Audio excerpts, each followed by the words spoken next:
Have you ever wondered why a land as rich as Nigeria, flowing with oil, gas, and fertile soil, is bleeding from open wounds of insecurity? My people, when the shepherd feeds on the sheep instead of feeding the sheep, wolves will always have free entry. Every time you turn on your radio or scroll through your phone, a new headline hits you like a hammer on the tongue. Killings, kidnappings, banditry. But here is the bitter truth that few dare to speak. Many of these fires of insecurity are not accidental sparks. They are carefully lit matches held by hands that should be protecting us. Today, I will pull back the curtain and show how some politicians, not all, but some, stoke insecurity, like a farmer who burns his own field, only to plant lies and harvest power. Get ready, because this is not just another talk. This is a journey into the heart of the matter. But before we open the box of secrets, let me take you into a story, a parable that paints the picture clearer than words can. Once upon a time, in a Nigerian village, there was a wealthy man who owned the only well. Every dry season, he would secretly block the water channel so that the villagers would suffer thirst. Then, just when the people's cries reached heaven, he would unlock the channels and parade himself as their savior, collecting loyalty and favors. For years, no one suspected him until one young man observed his footsteps in the sand and found the hidden plugs. This parable is not far from what we are living today. Some politicians, like the wealthy man, block the channels of peace and security, sponsor showers in the dark, and then come out in daylight wearing white robes, promising safety and development only if you elect them again. They understand that the frightened people are easy to manipulate, like sheep without a shepherd. This story matters because behind every outbreak of violence, every sudden surge in banditry, every community divided along religious or ethnic lines, there is often a hidden hand steering the pot. Let's now open that pot and smell what's really cooking. Now that you have seen the picture through this parable, let's dive deeper into the real life patterns we can observe today. First, insecurity in Nigeria has become a political currency. Politicians who should invest in schools, hospitals, and jobs instead invest in talks, militias, and propaganda. They feed disunity to divide us because a divided electorate cannot stand firm. Just as a house divided against itself cannot stand, Nigeria cannot stand when its leaders play chess with our safety. We see armed groups growing while communities shrink under the fear. We see politicians making speeches about unity on TV, yet behind closed doors, fueling hatred, arming youth, and funding conflicts. It is like a man who beats his wife and then buys her flowers to show the neighbors he is a good husband. This contradiction is killing our nation from within. But this is only one layer of the onion. Peel another layer and you find even more painful truths.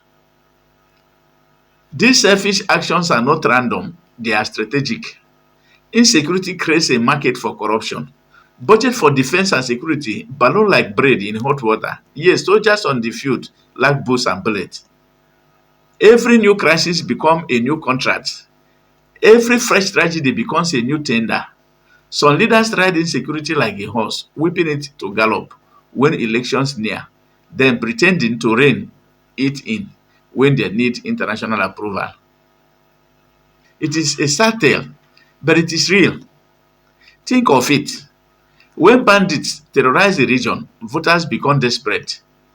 The politicians then step in, claiming only he can negotiate with the bandit, only he can bring peace, but at the price of your vote, your loyalty, and your silence.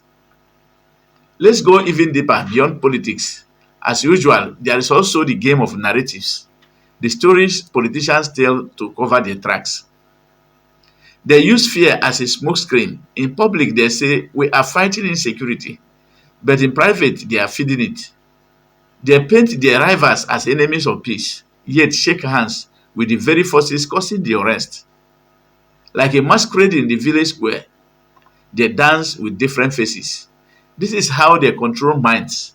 They distract citizens with bread and secrecies, while insecurity erodes communities.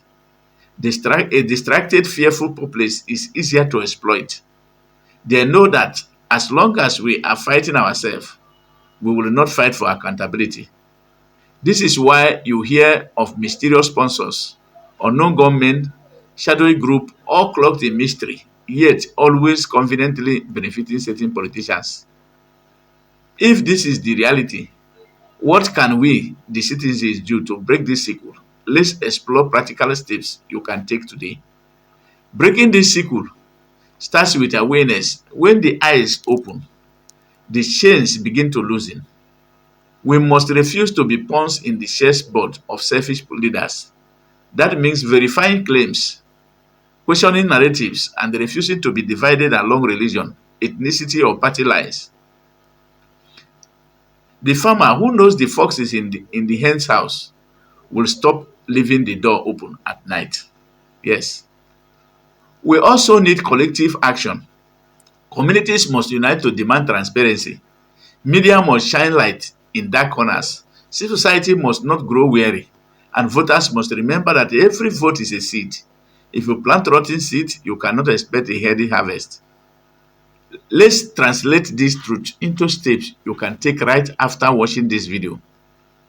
1. Refuse to be used. Don't allow politicians to buy your voice with a short-term gift. Remember, he who is the king's yam must also swallow the king's whip. 2. Stay informed. Support independent journalism. Verify before you share news. A lie travels faster than a bus in Lagos traffic. Don't be his driver. Number 3, demand accountability. Ask your representative hard questions. Attend town halls. Write petitions. Use social media to expose hypocrisy. 4, unite across divide. Whether you are Christian or Muslim, Yoruba or Hausa, rich or poor, remember insecurity affects all. A burning house does not shake your tribe before collapsing on you. So, number 5, support civic education. Teach your children and communities about the value of honest leadership and the cost of corruption. My brothers and sisters, insecurity in Nigeria is not just a news story. It is a carefully designed tool in the hands of selfish politicians. But like every tool, it can be taken away. The power does not lie only in Aso Rock or the governor's mansion. It lies in your hands, my hands, and our collective will. The parable of the village well teaches us that the day the people saw the footprints in the sand, the day they exposed the plug, that was the day the operation ended. Today you have seen the footprint. Will you close your eyes or will you rise? Here is my challenge to you. After this video, talk to at least 3 people about what you have learned.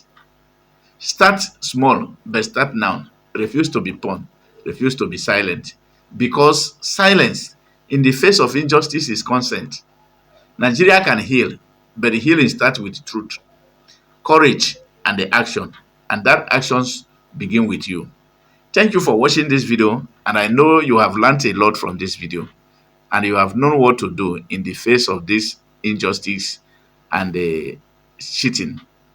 Thank you so much, and also please don't allow this video to stay with you. Try as much as possible to share it so that it will go viral, so that people will learn, so that our politicians will not continue to use us, for God's sake. Thank you for watching, and please subscribe to our YouTube channel and also follow this page. Thank you for watching, and God bless you.